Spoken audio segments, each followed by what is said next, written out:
Okay, आपका 71st BPSC का जो प्रीलिम्स है, अब उसके 50 दिन बाकी।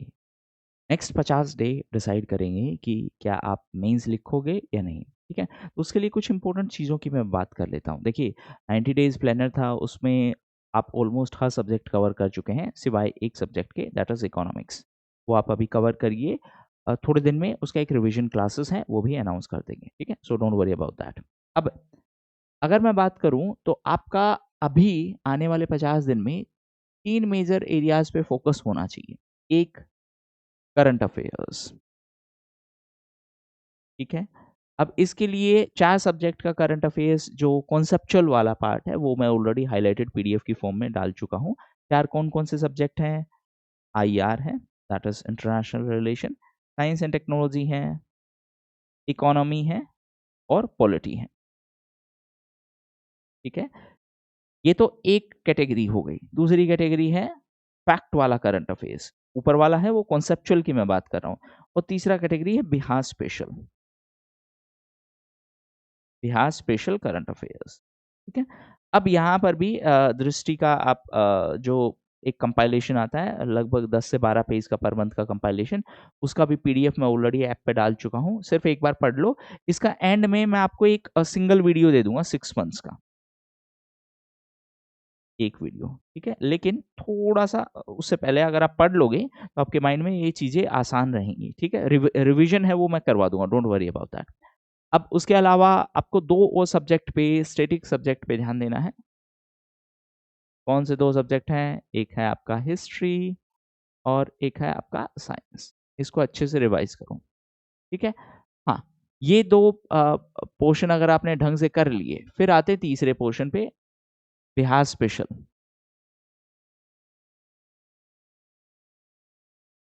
अब बिहार स्पेशल के लिए घटना चक्र का एक कंपाइलेशन है, मतलब आप किसी और का भी ले सकते हो, कोई उसमें वो नहीं है।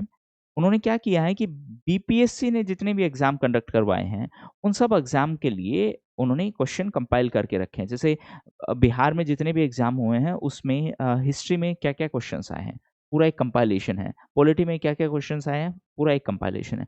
इससे फ़ायदा क्या होगा, अगर आपने अभी तक बिहार स्पेशल पढ़ा नहीं है, ख़ास करके हिस्ट्री पार्ट, ज्योग्राफी पार्ट, तो अभी आप पढ़ नहीं पाएँगे वो वैसे तो, लेकिन क्वेश्चंस की फॉर्मेट में आप उसको कर सकते हैं। इससे फ़ायदा क्या होगा, जो थीम रिपीट होते हैं वो कवर हो जाएँगे, ठीक है? तो एट लीस्ट आपको कुछ सैटिस्फैक्शन मिलेगा कि हाँ, कवर हो रहे हैं। अब मेरे को इसका हार्ड कॉपी मेरे पास है नहीं, सॉफ्ट कॉपी का एक्चुअली इनकी वेबसाइट पे आपको लिंक मिल जाएगा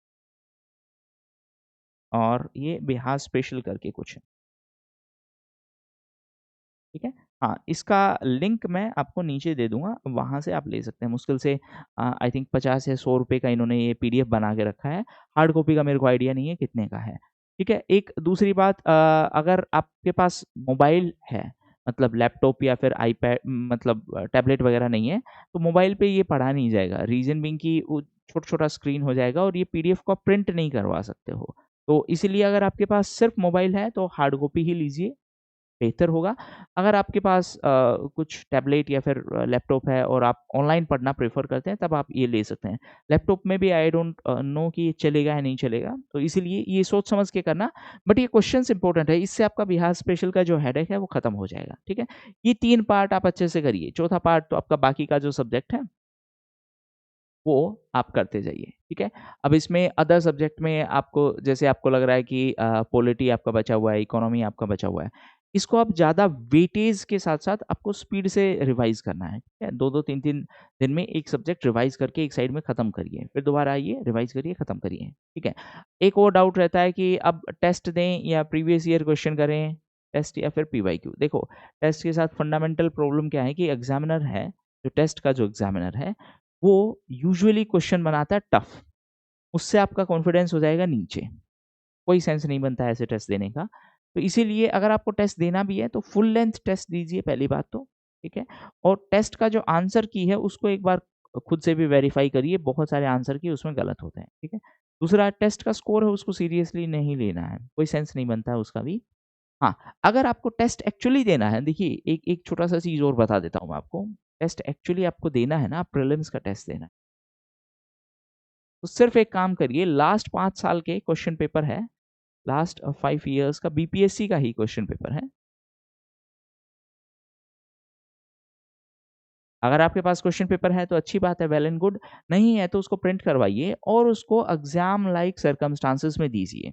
एक ओएमआर प्रिंट करवा लो, मतलब इसका 5 कॉपी प्रिंट करवा लो और टेस्ट प्रिंट करवा लो और इसको एग्जाम लाइक सर्कमस्टांसेस में एग्जाम टाइम में ही देना है।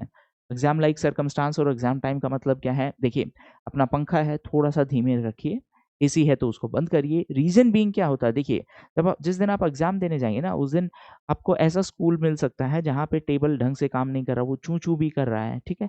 पंखा भी ढंग से काम नहीं कर रहा है, ये भी आवाज़ कर रहा है, बाहर से भी आवाज़ आ रही है। तो उस माहौल में आप फ़ोकस कर पाएँगे या नहीं कर पाएँगे? इसके लिए आपको अपने ब्रेन को ट्रेन करना पड़ेगा। तो अब से अगले 50 दिन आपको क्या करना है, सेम टाइम पे बैठना है और क्वेश्चन्स सोल्व करने हैं। रैंडम क्वेश्चन सोल्व करने की बजाय आप डायरेक्टली पीवाईक्यू को सोल्व करते जाइए, ठीक है? ओएमआर भरते जाइए। इससे आप अपने ब्रेन को ट्रेन कर पाएँगे। देखिए, सब काम ट्रेनिंग का है। अगर आपने अपने ब्रेन को ट्रेन कर लिया, तो आप एग्ज़ाम में पैनिक नहीं होंगे, even if question paper is tough. और अगर आप पैनिक नहीं होंगे, आप प्रीलिम्स निकाल देंगे।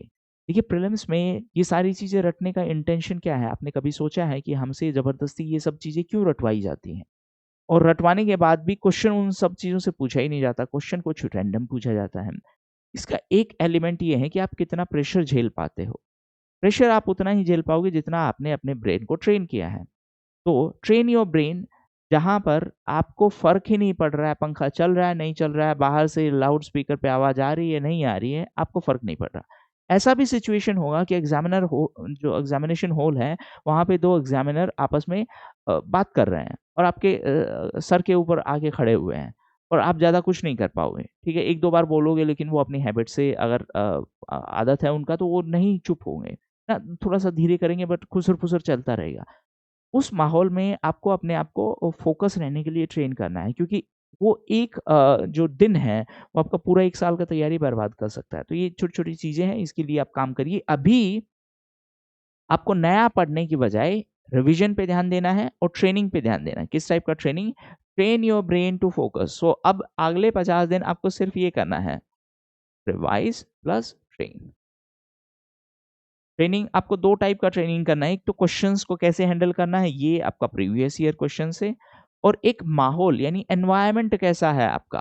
तो आपके रूम में जो चेयर है, ज़्यादा कंफर्टेबल चेयर पे नहीं बैठेंगे, ओएमआर भरेंगे, ये सारी चीज़ें आपको छोटी-छोटी चीज़ें मैटर करती हैं। It's like a battlefield. आपको हर एस्पेक्ट में ट्रेन होके जाना है। अगर आप अगले 50 दिन ये कर लेते हो, इवन इफ पीछे आपने ज़्यादा मेहनत नहीं की है, नेक्स्ट 50 डेज़ अगर आप ज़्यादा मेहनत कर लेते हो, आपका प्रीलिम्स क्लियर होने का बहुत अच्छा चांस है। दूसरी तरफ वो भी बच्चे होंगे जो पिछले कुछ महीने से अच्छा खासा पढ़ाई कर रहे हैं, बट अभी एग्ज़ॉस्टेड फ़ील हो रहा है। अभी उनको लग रहा है कि बहुत ज़्यादा हो गया है, थोड़ा-सा उनको गैप चाहिए। प्लीज़ मेक श्योर ये 50 दिन में किसी भी तरीके से इनएफ़िशिएंट नहीं होना है। आपने 1 साल अच्छे से पढ़ाई की, लेकिन लास्ट के 50 दिन में नहीं की, तो बहुत सारी चीज़ें आपके माइंड में फ्रेश नहीं रहेंगी और फ्रेश नहीं रहेंगी तो एग्ज़ाम में आप कन्फ्यूज़ होगे, नेगेटिव मार्किंग ज़्यादा होगी। ध्यान रखेंगे लास्ट के 50 डेज़ हैं, ये डिसाइड करेंगे आपके आने वाले 50 साल। क्यों बोल रहा हूँ आने वाले 50 साल? इस टाइम में आपने अच्छे से पढ़ लिया, एक अच्छे ऑफ़िसर बन जाओगे, अपनी फैमिली को एक बेहतर लाइफ़ दे पाओगे। ठीक है? Keep it simple, just stay focused और स्टिक टू द प्लान, कोई उसमें रॉकेट साइंस नहीं है। हर दिन सेम टाइम पे अब आपको चीज़ें करनी हैं। वो प्लान बनाओ, दीवार पे चिपकाओ और लाइक ए मशीन हर दिन उस प्लान को एग्ज़ीक्यूट करो। कोई इमोशन कुछ नहीं आना है अभी। अभी अगर इमोशन आ भी रहा है तो सिर्फ़ एक चीज़ सोचो, आपके घरवाले आपकी सक्सेस का वेट कर रहे हैं, ठीक है? आप किसी और का वेट कर रहे हो। इस केस में सक्सेस तो बिल्कुल नहीं मिलने वाली है। कीप इट सिंपल, ठीक है? पढ़ते रहो, इसके अलावा जो भी प्रॉब्लम है please write down in the comment section.